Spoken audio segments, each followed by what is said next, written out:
Welcome to Detroit's Darkest Times. It's your man Slick. Today's story is what happened on Huron Street in Detroit City years back.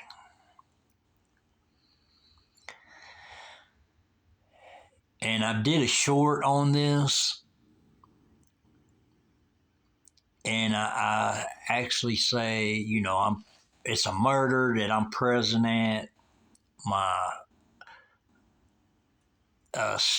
friends are present at, their sisters are present at, my godmother's present at. So it's a murder that we witnessed, basically. Okay, and here's how the story begins.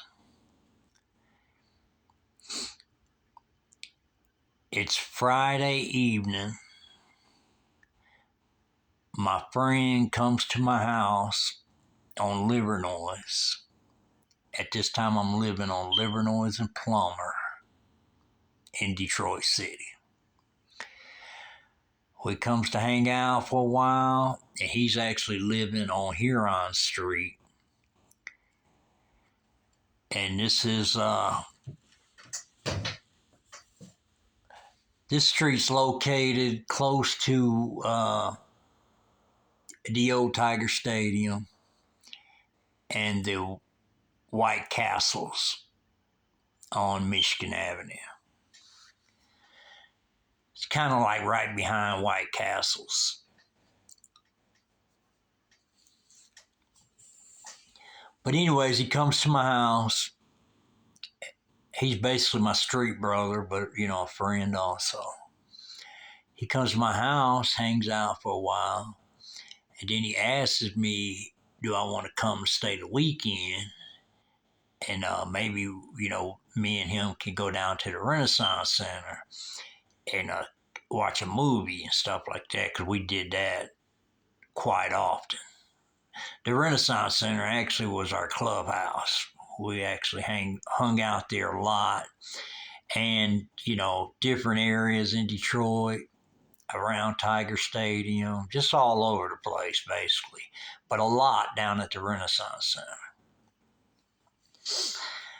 So I was like, yeah, let me get some money. And so I got some money. We head back to his house, and we're on foot, but that's what we did back then. We did a lot of walking or, bike riding, before we actually moved up to driving cars and stuff like that. But anyways, we head over there on foot. We get to his house, and we're hanging out, and then he tells his mom, which is my godmother, he tells her that we're going to go downtown and see a movie, and then we'll be back later. So then we go and we catch a bus, and we go downtown to the Renaissance Center. We watch a movie, and then we come back. When we get back, my godmother's boyfriend and two other guys, which was, I thought, friends of his, but actually the one other guy was Danny, and my friend said they called him Uncle Danny, but I don't believe he was no kin to him. I think they just knew him for a lot of years, and they just called him Uncle Danny.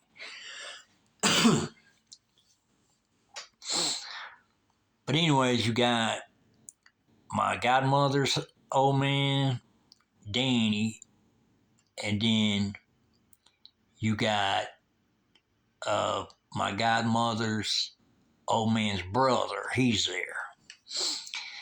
And they're all partying in the kitchen. around the kitchen table. We're all in the living room watching TV and talking, just cutting up and stuff. And and they got activity going around the kitchen table, so every now and then we're looking in, seeing what they're doing, just being nosy. But as the night progressed, it gets loud in there, so we all go to the doorway to look, and then they're getting ready to fight. And they're all intoxicated and stuff like that. They get ready to fight. Well, the one guy jumps up, and this guy, Danny, he's a pretty bad dude, from the streets of Detroit City. And he's known to be a good fighter and stuff like that. But anyways, it's them two guys against Danny. But the one guy gets up, which is my godmother's boyfriend. He gets up and they're gonna fight, but Danny don't waste no time, and he hits him, knocks him down to the floor, and off from the kitchen is a bathroom, and he kind of falls in the doorway of the bathroom from the kitchen. And then his brother gets up and he hits him, knocks him down to the floor. Well, when he does that, and we're all at the door watching, when he does that, he looks over at the guy he knocked in the bathroom, and the guy's got a 25 automatic aimed at him. And so when we see it, we kind of jump back. Then he hits pow, pow, and he shoots him twice. He spins around, he hits the refrigerator, he slides down the refrigerator. So now the girls run to get their mom. Their mom's in the bedroom reading a book. And which she did quite often when she was chilling in the late evening. She'd be in there reading romance books, things like that. And but anyway, they run to get her, and she comes out, and then the girls say, "Hey, he shot Danny. He shot Danny." So she comes out, and then she says, "Well, you want me? I'm gonna go call an ambulance." And then the guy said, "No, nobody's going anywhere." And he puts the gun on the table and he sits back at the table. So the other guy that got shot, he's on the ground moaning and groaning, but you can't make out what he's saying. And at this time, he waits for a while. So really, we don't know what dude's gonna do, And but he waits for a while, and then he finally says, "Yeah, go call an ambulance." So everybody just rushes out the house. And what they do is they go to the house next door, and that's where the landlord lived. His name was Walter Dudley on Huron Street in Detroit City. But anyways, we all go over there. My godmother goes in there, asks can she use the telephone, and she calls the ambulance. And then the first people who show up is the police, and then they go in, and me and my friend, we're on the front porch of Walter Dudley's house. We're just watching what's going on. Well, the two cops came, and then another police car came, and but they took their guns out. They had them like big 45 nickel-plated 45s. They went in, got both of them guys, brought them out in handcuffs. Then the ambulance came, went in there and got dude. And this took a period of time, you know. And I believe the homicide people were there too, the detectives or whatever. But anyways, they go in there and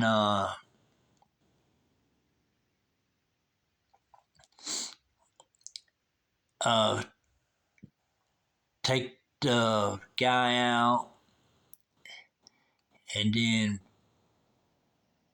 my friend asks the police officer that's in the yard, he's like, hey, are we going to be able to go back in? And he said, yeah, in a little bit, y'all, they're almost done, you know. But at this time, my godmother took the two daughters and the youngest son. They took off in a taxi cab and left. So that just left me and my partner. And we're just waiting to get back into the house. So once they get everything out the house, you know, all the people out the house and stuff like that, and they get ready to leave, then the police officer said, yeah, y'all can go in now, you know. And so me and him went in. The guy's shoes that got shot were on the floor by the refrigerator where he fell. And my friend picks up his shoes and says, I don't think he's going to be needing these anymore, so he throws them in the trash. And these are black dress shoes with the high heels, you know. That's what the kind of shoes they were. And anyways, me and him just, you know, we're smoking at the time, you know, smoking cigarettes. And me and him smoking cigarette, talking about the situation and stuff like that. And we stay up for a while. It gets late, so we go to bed. We crash. The next morning, we get up. We go in the kitchen to eat some cereal. And while we're eating cereal, he's like, "Hey, you think my mom's at your mom's house?" I said, "She might be." And he said, "After we eat cereal, you want to go over there and see?" And I was like, "Yeah, we can do that." And but he said, on the way over there, Danny's mom, the guy that got shot and killed, Danny's mom lives over, I believe it was on 33rd Street or something like that, off of Michigan Avenue. And he said, I want to stop over there and just see if my mom's over there first, because her house came before my house did. And I was like, all right, man. I said, but don't say nothing about what happens, because I said, just leave that for the 5-0 to let her know what happened, you know. And but he didn't say nothing back. You know what I mean? So I was like, so we ended up, you know, getting ready, and then we took off. We get to Danny's mom's house, and get up on the porch. He knocks on the door. Nobody comes to the door. So he knocks on the side window that's like the living room window. And then she finally comes to the door. So he kind of steps in a little bit, and she's like steps back a little bit, but we're not all the way inside the house. And I'm still on the porch. And he said, has my mom been over here? And then she's like, no, I ain't seen your mom. And then she said, you seen Danny? And that's her son, Danny. And this lady's name was Betty. And so he says, I told him, I tapped him, I said, man, don't say anything. And he still went ahead and told her. And I knew it wasn't going to go over too well, you know. But he said, hey, Danny got shot and killed last night by my mom's boyfriend. And man, don't you know this lady lost it. She went off. Right across the street from her house is a field. I mean, not a field, but it might be a school. I'm not sure. It's a school or a church or something. It's been a long time since I've been there, but it's something like that. And it's got a fence around it. The fence is like one of them 10 or 12 foot fences, you know, but then it's got basketball hoops. And there's a whole bunch of guys over there playing basketball. So she went off, started screaming, and then started, you know, cussing his mom, you know, saying a bunch of bad words, a bunch of foul languages, all that stuff. But she was screaming real loud. I mean, loud. And then after she started saying that, then she started saying a whole bunch of other stuff, but she was really loud, you know. So loud that you could hear it down the street, you know, which them guys across the street, they heard it and they all stopped playing basketball and looked over there and like we was doing something to her, but we really wasn't. He just was telling her about her son getting killed, which he shouldn't have did. To this day, I still say he shouldn't have did it, and he might have a different feeling on it today. Now, I don't know, but maybe maybe he didn't think she was going to blow up like that. I don't know. But I mean, she just started screaming something fierce, you know, and it was something that it was kind of, you know, any mother that hears that her son got shot and killed is going to go through a situation. You know what I mean? But it was just a scream and yelling and stuff like that you really felt it. You know what I mean? And I told him, I said, I told you shouldn't have said nothing, man. And he said, well, I thought she needed to know, you know. And I said, they would have came and told her eventually. But we thought they already did tell her, but obviously not, because when she asked, did he know where Danny was at, they ain't been over there, you know. And this is a grown dude that got killed, but still, you know, a grown person or not a grown person, if somebody tells you your kid got shot and killed, it's going to really steer you up, you know. But anyways, I can kind of remember that like it's yesterday. I mean, you know, something like that, you know, drastic events in anybody's life, they will remember it the rest of their life. They won't never forget it. Not unless they just had an episode where,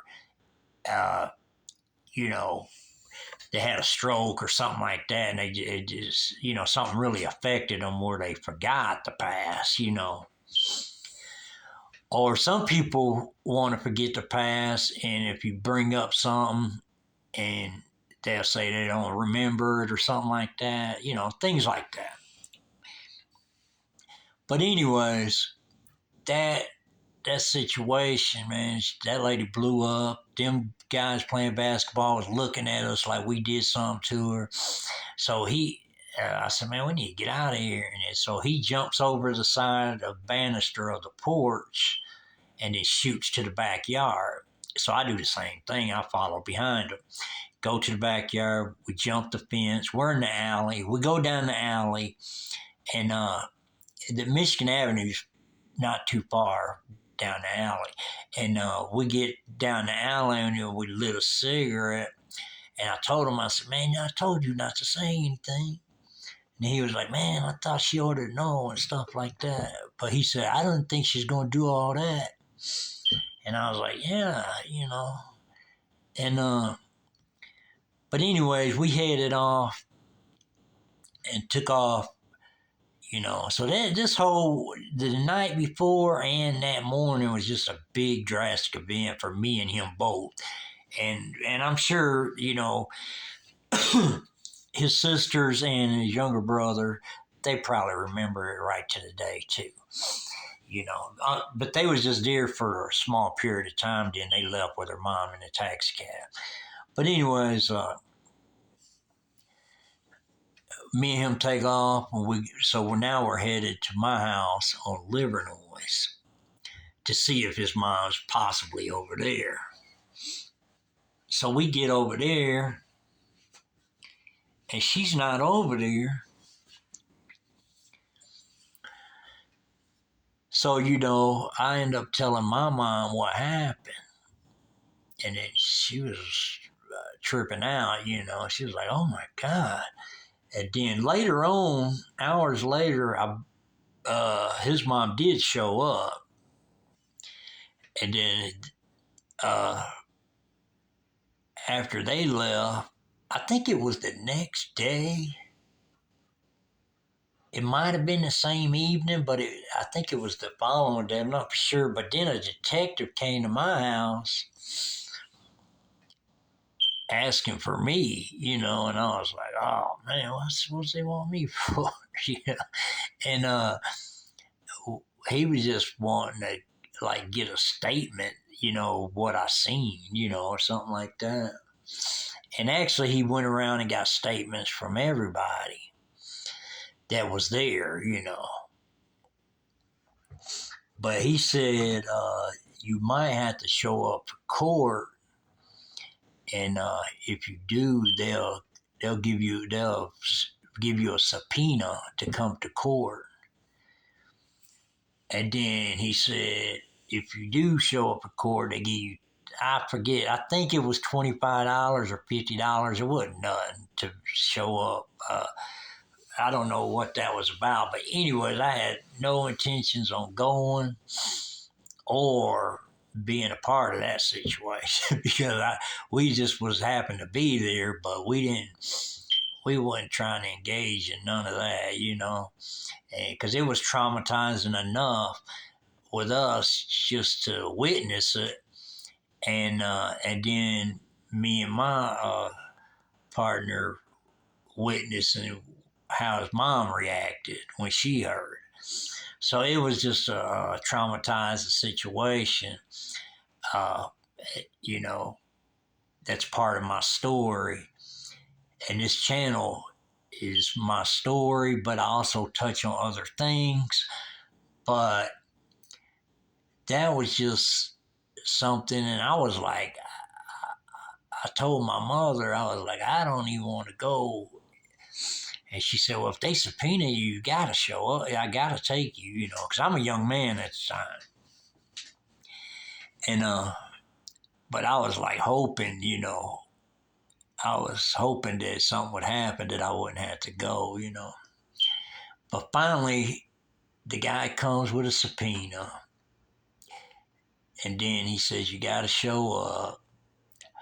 So we go. But between this time, I'm praying at night that something happens, that I don't have to, be involved in this, right?